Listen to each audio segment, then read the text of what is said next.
These shocking viral claims keep spreading across social media that comedian Katt Williams supposedly exposed Ellen DeGeneres for covering up crimes committed by Ghislaine Maxwell. But before you share that next conspiracy post, you need to know what's actually true and what's dangerously false. The internet exploded when Katt Williams sat down with Shannon Sharpe on Club Shay Shay in January 2024. And I needed you to know why I came by. Yeah, I need you to tell us why. People know I don't go everywhere. I'm not interested in talking to people unless it's like a Larry King or somebody of an amazing ilk that I would actually want to go talk to in real life. Okay. Within just 72 hours, that 3-hour interview racked up over 26 million views, eventually reaching a staggering 85 million. Williams came locked and loaded, declaring all these big deviants are catching hell in 2024, all lies will be exposed, before unleashing a torrent of accusations against Hollywood's biggest names. But here's where things get twisted. While Williams did make explosive claims about powerful figures in entertainment, he never specifically named Ellen DeGeneres in connection to Ghislaine Maxwell or Jeffrey Epstein. Yet somehow, social media transformed his broad statements about Hollywood elites into a specific accusation against Ellen. The question is, how did we get from Williams' actual words to viral posts claiming Ellen DeGeneres is connected to one of the most notorious criminal networks in recent history? Let's start with what Katt Williams actually said. During that viral interview, he suggested that some of entertainment's biggest names have long been aware of, and in some cases connected to, the shadowy network surrounding convicted financier Jeffrey Epstein. Williams has built his reputation on saying what others in Hollywood won't, making him a kind of truth-telling folk hero to many. When someone as outspoken as Williams points in a certain direction, people listen. But listening and verifying are two completely different things. The timing couldn't have been more explosive. Williams' interview dropped right as public fascination with the Epstein files was reaching fever pitch. In November 2025, Congress passed the Epstein Files Transparency Act, which Donald Trump signed into law the next day. The Department of Justice initially released heavily redacted files in December 2025, but the real bombshell came on January 30, 2026, when they dropped over 3 million pages of documents, 180,000 images, and 2,000 videos related to Epstein's criminal enterprise. These files contain names that made headlines worldwide. Donald Trump appeared more than 4,000 times in the documents. Prince Andrew's connections were laid bare. Elon Musk found himself explaining away a 2014 photo with Ghislaine Maxwell, claiming she photobombed him at a Vanity Fair party. The public was hungry for more revelations, more names, more shocking connections. But here's what's crucial. Ellen DeGeneres' name appears nowhere in these files. Not in flight logs, not in address books, not in the 3 million pages released. Not in the comprehensive list compiled by New York Magazine's Intelligencer of people associated with Epstein through documented evidence. Officials conducted a full review before publication, and the files show no evidence whatsoever tying DeGeneres to Epstein, Maxwell, or any criminal conduct. So where did these Ellen allegations come from? The trail leads to a disturbing source: artificially generated content.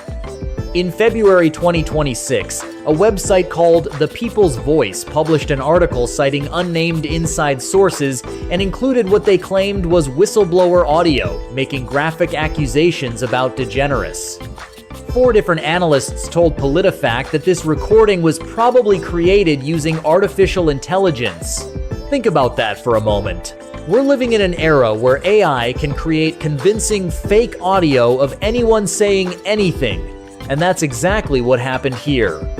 Someone used artificial intelligence to manufacture evidence of Ellen's supposed crimes, then spread it across social media, where it gained millions of views within days. The conspiracy theorists didn't stop there. They merged Ellen's real workplace scandal with completely fabricated Epstein connections.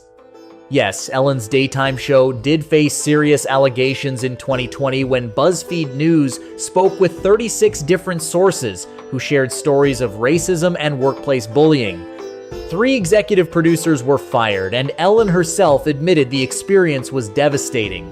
The hate went on for a long time, she said, describing herself as the most hated person in America at the time. Her show ended in May 2022 after 19 seasons, and Ellen largely retreated from public life. She released a Netflix special in September 2024, then made headlines again when she and her wife Portia de Rossi moved to the UK the day after Trump won his second term in November 2024.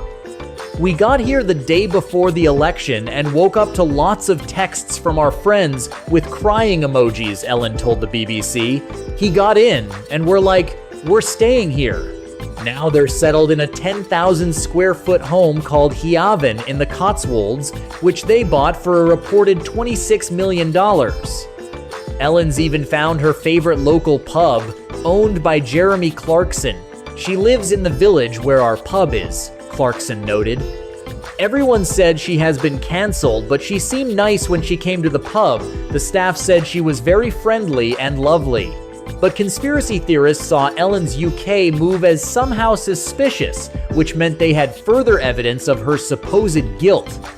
They ignore the obvious explanation. She's a wealthy, liberal celebrity who didn't want to live in America during Trump's presidency. Instead, they weave it into a narrative about fleeing justice. Meanwhile, the real Ghislaine Maxwell story continues to unfold. Maxwell was arrested in July 2020 on federal charges, including conspiracy to entice minors and sex trafficking. Her trial ran from November 29 to December 29, 2021, when she was convicted on 5 out of 6 counts. On June 28, 2022, she was sentenced to 20 years in prison. Her appeals have been consistently denied, most recently by the Supreme Court in October 2024. Recently, Maxwell was moved from a federal prison in Florida to one in Texas, where she spoke with Deputy Attorney General Todd Blanche over 2 days. Her attorney, David Marcus, revealed she was asked about maybe 100 different people and didn't hold anything back. This cooperation has sparked new interest from both the Justice Department and congressional lawmakers. The disturbing pattern here goes beyond just Ellen DeGeneres. Similar false allegations have targeted other celebrities, like Chrissy Teigen and Oprah Winfrey. These conspiracy theories, often pushed by QAnon followers, follow a familiar playbook. Take a real scandal involving powerful people, then falsely implicate celebrities who have nothing to do with it. Katt Williams himself recently reflected on his viral interview during an appearance at Vulture Festival, admitting he went into that podcast with a specific goal: to damage certain comedians' careers. But he never mentioned Ellen DeGeneres as a target because his comments weren't actually about her. The tragedy in all this manufactured outrage is that it distracts from real issues. Epstein's crimes were horrific. Maxwell's conviction was justice served. The workplace toxicity at Ellen's show was a legitimate scandal that deserved attention. But when we allow AI-generated lies to spread unchecked, when we let conspiracy theorists merge unrelated stories into false narratives, we undermine our ability to focus on actual problems and real accountability. This isn't about defending Ellen DeGeneres or any celebrity. It's about defending truth itself in an age when artificial intelligence can manufacture evidence and social media can spread lies faster than fact-checkers can debunk them. When a user posts the Epstein files, expose Ellen DeGeneres as Hollywood's most prolific cannibal, and that message draws millions of views despite being completely fabricated, we've entered dangerous territory. The next time you see explosive claims about celebrities and criminal conspiracies, ask yourself, what's the actual evidence? Who are the sources? And in our AI-powered age, could this evidence have been manufactured? Because the line between truth and fiction has never been more blurred, and the consequences of getting it wrong have never been higher.